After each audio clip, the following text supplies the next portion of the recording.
നീ വിഷമിക്കണ്ട, നമുക്ക് ഒരുമിച്ച് തന്നെ നടക്കാം.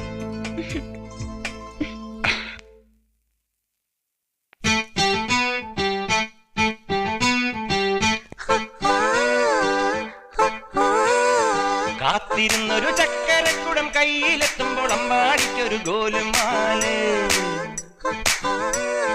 ചക്കരക്കുടം തൊട്ടു നോക്കി നാക്ക് പൊള്ളിയ ചങ്ങാതിക്കൊരു ഗോലുമാല്.